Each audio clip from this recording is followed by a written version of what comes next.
Sir Topham Hatt was waiting with Harvey and Stepney near Vickerstown Bridge. "Come on, Belle. Come on, Belle," said Harvey. "I hope she's okay," said Stepney. "I really hope she doesn't get caught." "Well, I'd love to stay," said Spencer, "but we have to get going." So Spencer switched lines as the Duke and Duchess walked into his coach.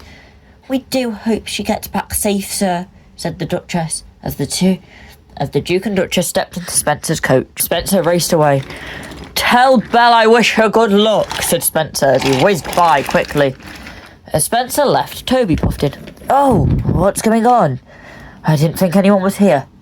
"Oh, it's Belle. She's gone over to the mainland," said Stepney. "Aye," said Toby. "Well, they're saying that they think Diesel 10's back," said Stepney. "Diesel 10? Spluttered Toby. "We don't know for sure, but a diesel had came onto this railway and pushed a truck into Spencer, meaning that it could be working with Diesel 10. Belle raced over there to go and have a look, but she's still not returned back," said Harvey. "When did she leave?" asked Toby. "She left about 2 hours ago." Just then they heard a noise. Harold the helicopter flew in. "I've surveyed the area, sir, and I did see Belle, but I don't know if she'll be arriving anytime soon," said Harold. "And why not?" said the Fat Controller. "She should have been here by now." "Well, she was on the mainland, so it could take her a while to get back." "I hope she's okay," said Toby. "So do I," said Henrietta. But the engines were cut off as they heard a familiar whistle.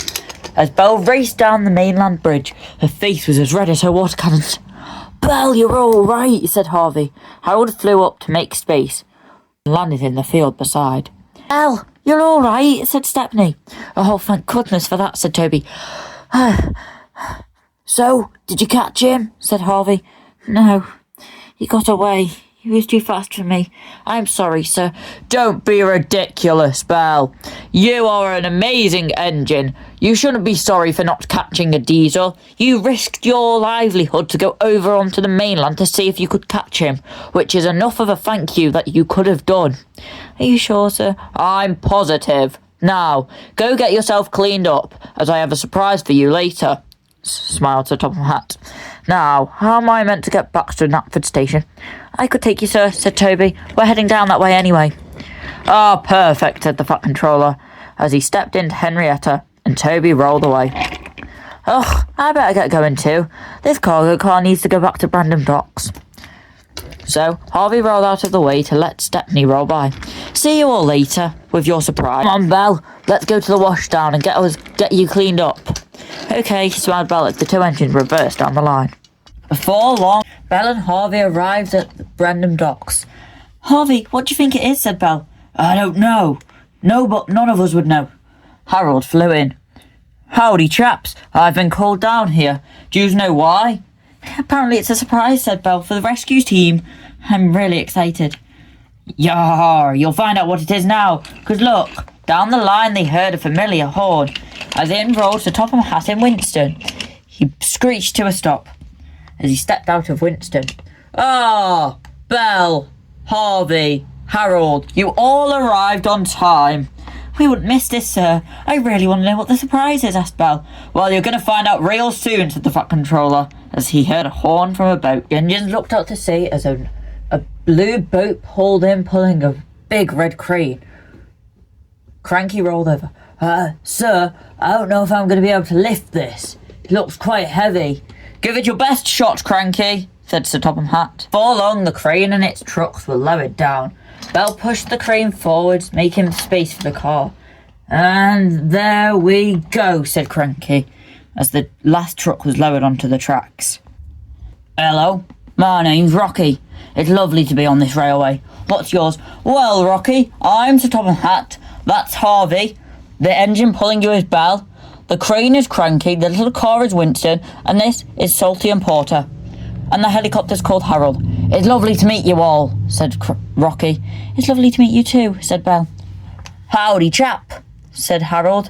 "Another crane on the railway," said Harvey. "That'll be nice." "Well, when do I get to start helping out, sir, if I may?" asked Rocky. "Well, you're going to have to wait until there is an accident," said the Top Hat. "Railway, it won't be too long until there is an accident," laughed Porter. "Yar, don't be too harsh on the engines, matey," said Salty. said Cranky. I think you're in luck. I think an engine's coming now. Ryan raced in.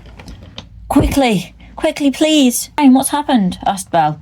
It's Percy. He's crashed on the main line, and he's blocking the express.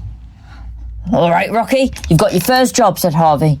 Belle quickly switched lines to couple up to Rocky as she prepared to leave the station. She coupled up to Rocky and raced out of Brendam Docks. Behind me, Harvey, cried Belle. Right away, said Harvey, as Ryan and Harvey raced after them. Oh, Percy, how on earth did you manage to fall off the tracks on a straight stretch of line? I don't know. I slipped. Oh, now you've delayed the express. Have no fear. Don't worry, said Belle. We're here to help, cried Rocky, as Belle pushed Rocky forwards. Harvey soon arrived and stopped in front of Percy.